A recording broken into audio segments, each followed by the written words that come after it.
Brit Hume is back at it. He hasn't had enough of this. Originally, he told Tiger Woods that he needs to convert to Christianity and that Christianity is a better religion than Buddhism in dealing with his problems. And apparently he's unchastened. He's going to talk to Bill O'Reilly. And, well, let's let him speak for himself. Clip number 8. Real quick, Tiger Woods references Buddhism on Friday in his confessional.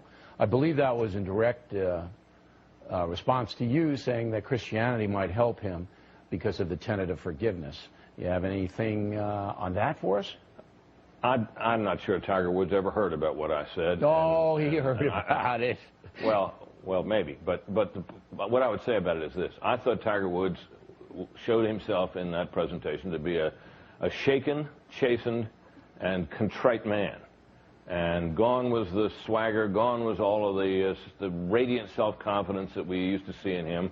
This was a pretty shaken guy up there. Now, look, I think, because I'm a Christian and I believe that Christianity is true, that Tiger Woods and his wife Elin would be a lot farther down the road toward toward forgiveness and redemption if they were both Christians. But they're not, and they're going to do the best they can with what they have, and I wish Tiger Woods well. I love that, man. You're right. Nobody else in the world forgives except Christians. Yeah, I mean earlier. What is that? Earlier he is said to be a Buddhist. I don't think that faith offers that kind of forgiveness and redemption that is offered by the Christian faith. My message to Tiger would be, Tiger, turn to the Christian faith, and you can make a total recovery and be a great example to the world. Buddhists don't forgive? I thought Buddhists were pretty forgiving. And what do you know about Buddhism? Brit Hume, did you study Buddhism? You don't know anything about Buddhism. And I'm not here to defend any of the religions, including Buddhism, but to say that Christianity is better for forgiveness, redemption, spiritually than Buddhism is absurd. You don't know anything about his faith. And you know what it is, though? It's that Christians, they have this mentality, and that's probably why he's on Fox News, these Christian right guys, right? They're like, well, look, Tiger, you don't know. Christianity's awesome, man. You can do anything you like. You commit any kind of wrong that you want. Right. And then we get forgiven. It's awesome. It's a get-out-of-jail-free card. Why do you think we're on Fox News? We crush the poor, we support the rich, and then I go to Jesus and I say, forgive me, and he forgives me every time. You should try it out. It's awesome. I just think it's a little weird. He, all of a sudden, Elin, his wife, is included. What does she need forgiveness for? She didn't do anything wrong. He said if both he and Elin turn to the Christian faith, then they can be on the road to forgiveness. I don't know what she did. I thought it's just Tiger that needs forgiveness. Well, it's going by because with the Christians, they all want to get you into the Christian group therapy, forgiveness thing, wrap the whole family up in it. Yeah, and listen, on Brit Hume, he gets to take this pot shot at Buddhism, because how many Buddhists are there in the country? Now, there's a significant number, but not enough, right? And unfortunately, the reality of America is, look, if there are some minorities you can mess around with and some you can't, right? So Muslims, you can take any shot you like at them. Mexicans, you can take almost any shot you like at them. Yeah, I noticed he's probably not going on telling a lot of Jewish people to go, hey, you should really give up on Judaism and join Christianity.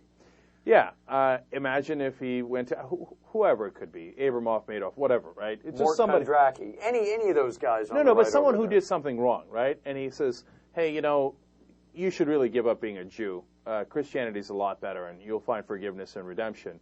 Because, what did he say about Buddhism? I don't think that faith offers that kind of forgiveness and redemption. I don't think your Jewish faith does. You think that's going to fly? No. I don't think that's going to fly. Buddhists, so you can pick on. Yeah, Buddhists, come on, yeah. What is that faith about? Come on, Buddha, come on, get real, right? Come on. Non-violence? What do we have to worry about from them? No, these are unbelievable, outrageous comments.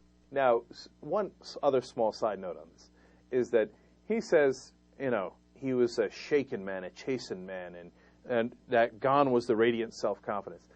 They seem to be basking in it, and this is totally unrelated to the faith part. Look, this is human nature monkey stuff, where they just get off on someone being taken down a few notches. And a lot of people do. It's not just Brit Hume. It's not Fox News. A lot of people, they're like, oh, Tiger, yeah, you were number one, huh? You were number one. What happened now? Now you're shaking. Every person out there who's been famous or made money, musician, anything, it all ends at some point, and I guarantee they all deal, look at you now. Yeah. Look at you. Thinking you were so bad before. Look at you now. They all hear that all the time. It's a human nature thing. Yeah, and it drives me crazy, and that's part of why I wanted to stay out of Tiger's life, right? I mean, look, it's all over the news, and we're guilty, and we covered it too, okay? But throughout we said it is not our business, it's a private matter. He doesn't have to apologize to us. He doesn't have to come and bow his head and lose his self-confidence. To anybody. And be a broken man to please me. It ain't got nothing to do with me, okay? It's between him and his wife, and that is it. Whereas people seem to relish in this. And it's one thing if someone, abused the public trust, right? Like that guy who, Duke Cunningham, right? No, I don't totally buy that. And I get why Brit Hume says that. And if you want to really look at a lot of the anger on the right wing, and it's no coincidence they're Christianists, is because they've gone through their life thinking, all right, I can't have sex outside of marriage. I can't have sex with somebody who's a dude if I'm a dude. And they look at all these things they can't do. I can't get divorced. I can't do this. And then they see other people who don't obey any of these rules having as much success as they want in life and not really worrying about it. So how does that make them feel? It makes them feel, I got gypped. And I'm not going to say I got lied to. I'm not going to say my parents lied to me. I'm going to blame that other guy. So that's the motivation for a lot of it. No, that is a great point. That is. I hadn't thought of that way. When you hear Hollywood coming out of any Yahoo in the South preaching, that's what he's talking about. They change up their wives, they get divorced however they want, they screw whoever they want. Yeah, that's right. I mean, that's why Hollywood's so great. But honestly, I hadn't thought of it that way, and that's exactly right. And that's why when Tiger gets knocked down a notch, they're like, yes! No, they all feel like they got gypped, man.